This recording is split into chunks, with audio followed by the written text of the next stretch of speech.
Hi everyone, it's Spike along with my friend Roxy, who is being trained to be a service dog. Hello.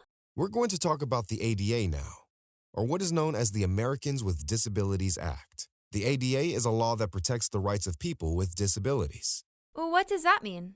Well, it would not be okay to say that children can't go to school because of how they look, their skin color, or because they are a boy or a girl. It is also not okay to treat people with disabilities differently. In fact, it's the law. How would they be treated differently? Many years ago, some people with disabilities were taken away from their families and had to live in other places. Sometimes people who have disabilities have not been allowed to work in jobs, or sometimes they have not been able to use transportation like riding on buses because they could not physically get onto them. Now they can because of the ADA? Things are better than what they were, but people still have problems sometimes. The important thing to remember is that the ADA is a civil rights law that doesn't allow discrimination against people with disabilities in schools, jobs, and transportation. Does that mean people with disabilities must be treated equally? Exactly. It took a lot of hard work to get the ADA made into a law. How long ago did it happen? In 1990, more than 30 years ago. Some students watching this weren't around, but I bet their parents and teachers may remember it. People with disabilities had to teach politicians and everybody that they should be treated fairly. I want you to meet someone who has been very important to getting the ADA to become a law. She has also shown people that just because you might have a disability, you should not be limited. Judy Heumann was a teacher, just like you have in your classroom. I'm 73 years old, and that means I was born in 1947, a long time ago, and I had polio in 1949.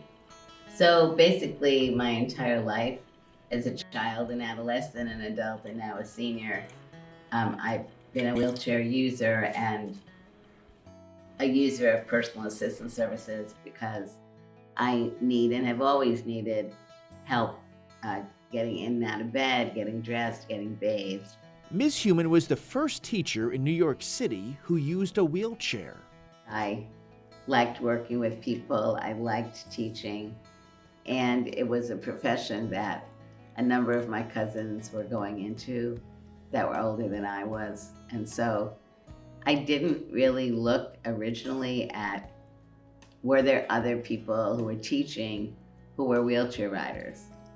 And once I started thinking about that, it was very clear that the answer was pretty much no. Some people didn't think that Ms. Heumann could teach or help children since she used a wheelchair. That is known as discrimination. Ms. Heumann had passed all of the needed tests to become a teacher except for the medical exam, and since she couldn't walk, she failed it.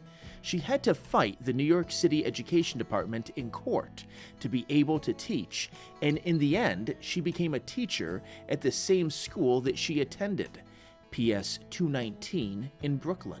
We went to court, and Constance Baker Motley was the judge that handled our case. She was the first Black woman to serve on the federal court, and she encouraged them to give me another medical exam, which they did, and when I was granted my license. And it took a while, a couple of months to get a job because A, many of the schools were not accessible, and B, a lot of principals didn't really want me. I ultimately got a job teaching in the same school that I had gone to when I was in elementary school for the half of the fourth grade, fifth, sixth, seventh, and eighth.